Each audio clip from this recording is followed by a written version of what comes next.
We're in our van. We are. We're inside the caravan. We made some big progress this week. How good's camping? So our shakedown camp, we had a 30-degree day yesterday, and today we've been hammered by water, and we're learning all about water capture on the awning, getting the right angle so the water drains out down the end down here. And you can see big puddles are forming underneath the foot, underneath this mat, because there's so much water being dumped right now, it's snaking its way down under our mat. So it's not too dirty, but not ideal nonetheless. We're getting all the seasons and we're getting a really good shakedown camp. We're officially in the caravan, at least for the last few nights, and probably for the remainder of the week. So again, massive week, everything's going fast. We've got 1 week to go until we go around Australia. Let's get into this week's episode.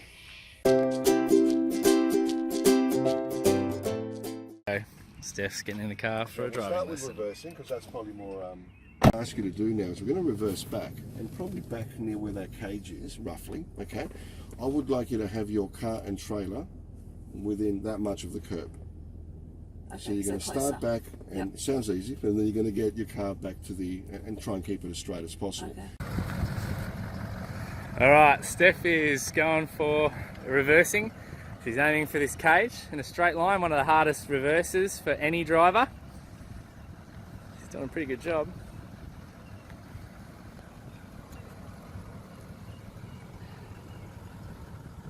We're on a driving course today. Steph's in the car. She's trying to reverse in a straight line, doing a great job. Going all the way back to that basket. Let's see how she goes. We started off the week with a driving lesson.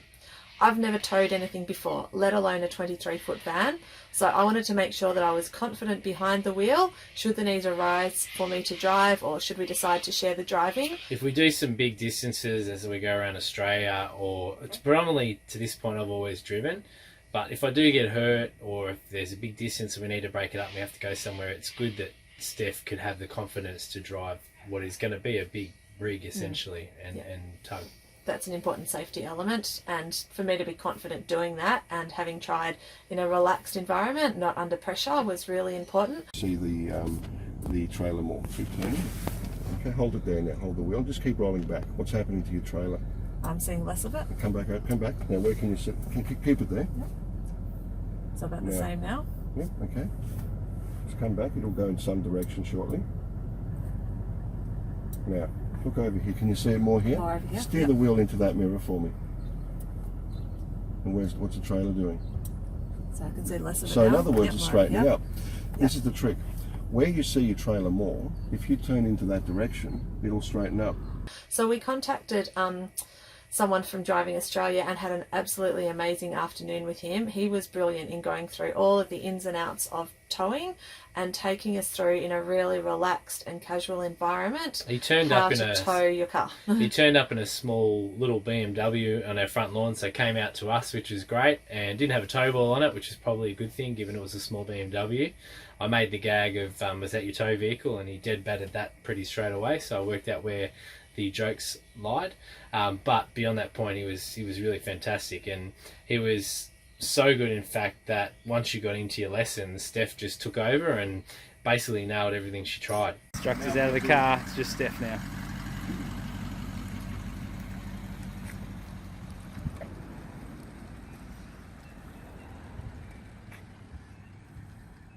So we started with some basic straight backing and backing along a parallel line, then backing more on a 90-degree angle into a car park. At the local pub too, which made it very comfortable for me. Just down the road. Followed by a drive through some fairly busy roads and some fairly congested, small-laned, double-laned roads in some parts. Really outside my comfort zone and not something that I would have done, but he was very relaxed. Reminded us that nobody's there to judge you and nobody's there to put pressure on you as you're driving, and if you need a few extra moments, then that's okay. Steph's trying to get into these two bays.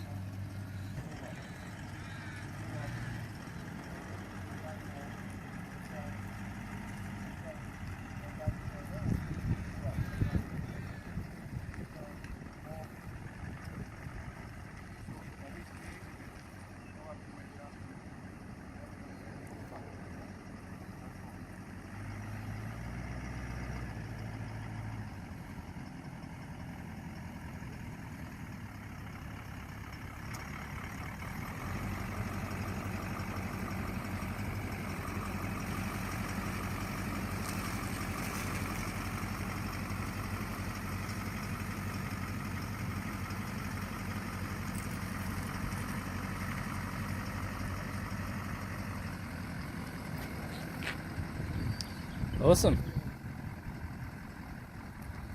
Would you have a go like that?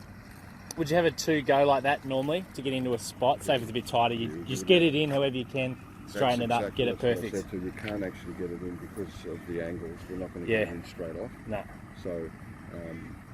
He then proceeded to lead us back home and said to me that I was going to be back in the van, back in at home. Now we have a tricky driveway. It's a dirt driveway. It's on a little bit of an angle. There's lots of trees around. Fairly busy road. Fairly tight. On a corner too. No, a bit of a bend, so you can't really see what traffic's coming and going. Not a straightforward backing situation. And I sort of said, yeah, right, that's not happening. And he's like, no, you can do this. You've just learnt the skills to do this. So I thought, well, what better time than when I've got someone in the seat next to me who can guide me through if needed.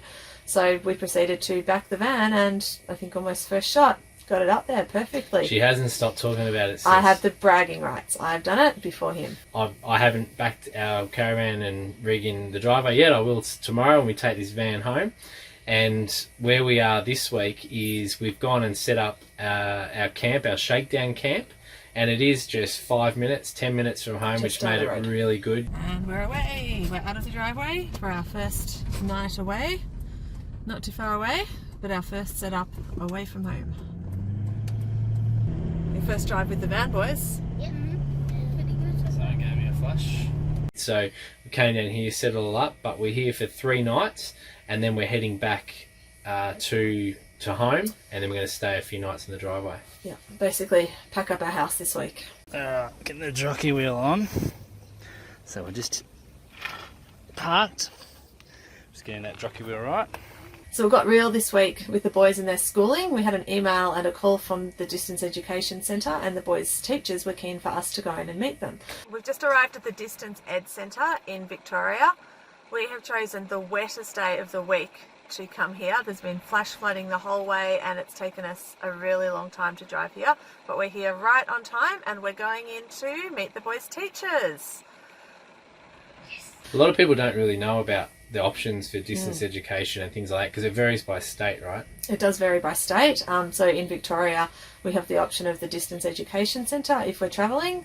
I looked into it, did a lot of research. I'm a teacher myself, and I was really impressed with what they offered. We thought it was important to come across and meet the boys' teachers so that they could put a face to a name, know who they're sending their work to and who they're communicating to next year. So we went in and met their teachers and absolutely had a great morning getting to know them, going through the general outline of how the program works, and they gave us lots of reassurance that there'd be lots of flexibility along the way as well. I was really impressed with how approachable they were. The boys are pretty excited. Yeah. And they ended up coming home with these big boxes of work for the next 2 terms. I had not planned somewhere in the van to store these books. So now we've got the problem of actually fitting that in, not only under the weights but also in the size as well. Yeah. So we're going to be weighing the caravan and the car this week, so we'll see how we go with everything, but pretty much everything's in the van now. But it was great for the boys having that opportunity to meet the teachers and know who their teachers are going to be. So they're going to be calling and speaking to them once a week. So we'll have a call with each teacher once a week, and we also have an online lesson for about an hour a week with their class. Not compulsory, but if we can attend then that's great, as well as some set work to work through each fortnight. So great for their independence and learning to get some work done. Of course, being just 1 week away from leaving on our lap of Australia, there's a lot of things we had to get done. Firstly, we had to get the caravan ready, and there's been a lot of modifications that we've had to make to the caravan over the last week to get it perfect for this big lap. We're halfway through wiring up the caravan. Let's take a look. It's messy. We've got our inverter in so far. Just got to wire that up. Got a shunt device. We've got a solar regulator for an external solar blanket. Got cables running everywhere, so it's a week old and we're putting holes in everything. We've got some wiring in here for fans, so installing some Sirocco fans for each of the kids as well as for us as well. Big job, everything's in pieces, but it'll come together pretty quick, I think. And then from a car point of view, there's a lot of things that we've had to do too. Getting solar ready, being able to connect up our solar blanket if and when required. So we've had our auto electrician, Graham, in pulling the car apart. I've been helping as his trade apprentice. I got promoted from lackey to trade apprentice this week, so I was quite excited by that promotion. But all in all, it means that we're just about perfect and ready to go. There's been a few things we've just been finally plugging in, and we'll do a full tour of the caravan and the car once we take off for a big lap. Yeah.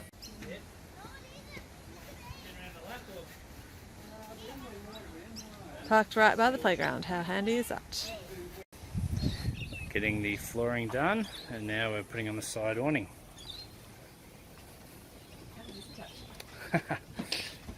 So for the shakedown camp, we got on Wiki Camps, and we wanted to find something close to home. We opened up Wiki Camps, and you're able to put in there that we've got a caravan. We wanted something within our area, and the nearest one was 5 minutes down the road, and it's one we didn't even know existed. It's at the showgrounds in Berwick, and you're able to come here to Akuna Park, and not only is it pretty good facilities, the showers, the toilets, there's a park nearby. The spaces were quite reasonable in terms of being able to get in and out of the caravan as well. To get in and out of the caravan space as well. But on Sunday, we actually had the Akuna Park market, so we're able to duck over and... We're in the middle of a market, so went for a wander over. Great options for brekkie over there, heaps of food vans, and picked up great fruit and veg at market prices right on your doorstep. How cool is that? Awesome atmosphere. So when it came to staying in the caravan for the first few nights away from home, we started to learn the hard way that we're going to have some adjustments to living in a caravan. For starters, you're literally in a tin box. So the first night, there were some people that came in at 4 a.m. in the morning and started setting up camp, talking loud and doing all these things, so good luck to them. 5 a.m. we had a brush-tailed possum literally in a tree above the caravan, just growling all night. Yeah, it didn't like us being here. Yep. And last night was probably the funniest. So we had our going away party last night. We'll talk about it in a moment, and we had all our friends and family come to a hall nearby. But sometime around 5 a.m. an alarm went off. And we just had fitted some of the work we've had done this week, an alarm for the caravan. So we've fitted one of those witty alarms, which will stop your car being your caravan being dragged away. It'll clamp on the brakes and set all the alarms and things like that. So with the witty alarm, it goes off when there's been motion and sensors. And all of a sudden at 5 a.m. the alarm went off. And so we've both just sat bolt upright. I've jumped out of bed, and we had a big party. I'm not going to lie to you, I had a few beers. And I'm looking for my keys, and I said to Steph, I can't find my keys. Alarm's going off, and we're thinking everyone's hearing this alarm. And then all of a sudden we hear a boop, boop. Turns out it was the bloke next door. And it was his car next door. And he was an auto electrician too, so he's obviously very good at setting up sensitive car alarms. So that was a good lesson. But across the 2 nights we've had, and we've got a third night tomorrow, we're going to have some adjustments in learning to sleep a little heavier. Because you could hear literally everything, couldn't all you? the noises. Yeah. Boys are good, but for us light sleepers, we'll get there. Yeah. We'll get used to it. For our shakedown camp, not only was it a good opportunity to try everything out in the caravan, move in, get all our things into the caravan as well, but it was a good opportunity to ask our friends and family to come and join us for a party to go away. Getting ready for our going away Australia Day party. We've hired a hall right next to where we've got our shakedown camp. We're decorating with our Australia theme, and tonight it's a dress-up party with the theme being Australia. Should be lots of fun. We thought it would be fun to have an Australian themed party, so we asked all of our friends to come in an Australian themed dress up, and we had some awesome dress ups and costumes that people turned up with. So it was a really fun night. We themed all of the food, actually made it fairly easy planning wise for us as well. We went sausages and bread as the main course, and party pies and sausage rolls and a pie warmer for second, and that worked out pretty well from a budget point of view as well as a real simple point of view. And then dessert, we went for some pavs and lamingtons and Anzac biscuits. All good, everyone was happy. Our friends did great dressing up in all the different outfits, and at the end of the night we ended up test running a little projector we've got that we're taking with us on our big lap, and we'll put that up for kids, and there was like 20 odd kids that all of a sudden turned up. I had no idea there were that many kids running around at the party, but all of a sudden there was a movie on and all these seats came from nowhere and they're all sitting there watching the movie. But all in all, I guess the party wrapped up with me vacuuming a hall about 1 a.m. in the morning and Steph taking the kids off for showers. They were pretty knackered, they're in bed now. And it was yeah, it was a great night overall and a great way to finish off with friends and family before we do our big lap of Australia. One of the great things about testing out our camping on this shakedown camp is actually starting to see some of the benefits. We've already started to meet some new people, but one of the biggest benefits I've seen has been the change in the kids. It's finally starting to pay off.